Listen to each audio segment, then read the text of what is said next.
السلام علیکم ورحمۃ اللہ تعالی وبرکاتہ۔ الحمدللہ رب العالمین والصلاة والسلام علی رسولہ الکریم، اما بعد فاعوذ باللہ من الشیطان الرجیم، بسم اللہ الرحمن الرحیم۔ قربانی کا بیان آپ حضرات بادب ہو کر ملاحظہ فرمائے۔ انشاءاللہ سبحانہ تعالی بہت سارے قربانی کے مسائل آپ کے ذہن میں اتر جائے گا۔ بہت ہی آسان لب و لہجہ اور انداز میں پیش کرنے کی سعادت حاصل کر رہا ہوں۔ بسم اللہ الرحمن الرحیم۔ قربانی کا بیان۔ سوال: قربانی کرنا کس پر واجب ہے؟ جواب: قربانی کرنا ہر مالک نصاب پر واجب ہے۔ سوال: قربانی کا مالک نصاب کون ہے؟ جواب: قربانی کا مالک نصاب وہ شخص ہے جو 52.5 تولہ چاندی یا 7.5 تولہ سونا یا ان میں سے کسی ایک کی قیمت کا سامان تجارت یا سامان غیر تجارت کا مالک ہو، یا ان میں سے کسی ایک کی قیمت بھر کے روپیہ کا مالک ہو اور مملوکہ چیزیں حاجت خلیہ سے زائد ہو۔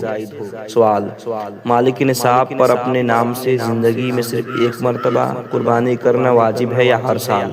جواب: اگر ہر سال مالک نصاب ہے تو ہر سال اپنے نام سے قربانی واجب ہے، اور اگر دوسرے کی طرف سے بھی کرنا چاہتا ہے تو اس کے لیے دوسری قربانی کا انتظام کرے۔ قربانی کرنے کا طریقہ کیا ہے؟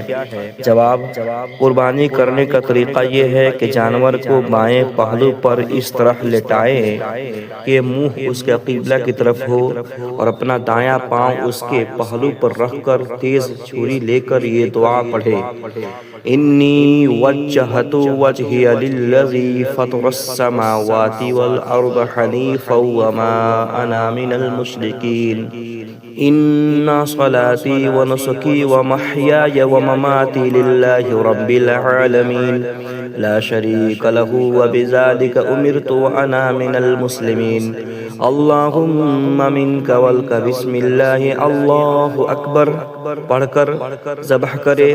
پھر یہ دعا پڑھے: اللہم تقبل منی کما تقبلت من خلیلک ابراہیم علیہ السلام وحبیبک محمد صلی اللہ تعالی علیہ وآلہ وسلم۔ اگر دوسرے کی طرف سے قربانی کرے تو منی کے بجائے من کہہ کر اس کا نام لے، جیسے اس طرح پڑھے: اللہم تقبل فلا بن فلا کما تقبلت من خلیلک ابراہیم علیہ السلام وحبیبک محمد صلی اللہ علیہ وآلہ وسلم۔ سوال: صاحب نصاب اگر کسی وجہ سے اپنے نام سے قربانی نہ کر سکا اور قربانی کے دن گزر گئے تو اس کے لیے کیا حکم ہے؟ جواب: ایک بکری کی قیمت اس پر صدقہ کرنا واجب ہے۔ سوال: کیا قربانی کے چمڑے کو اپنے کام میں لا سکتا ہے؟ جواب: قربانی کے چمڑے کو باقی رکھتے ہوئے اپنے کام میں لا سکتا ہے، مثلا مسلح بنائے یا مشکیزہ وغیرہ، مگر بہتر یہ ہے کہ صدقہ کر دے، مسجد یا دینی مدرسہ کو دے دے یا کسی غریب کو۔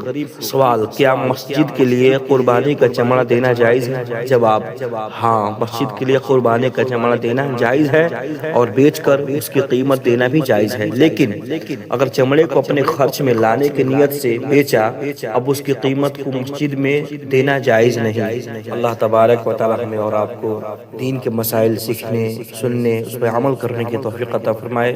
السلام علیکم۔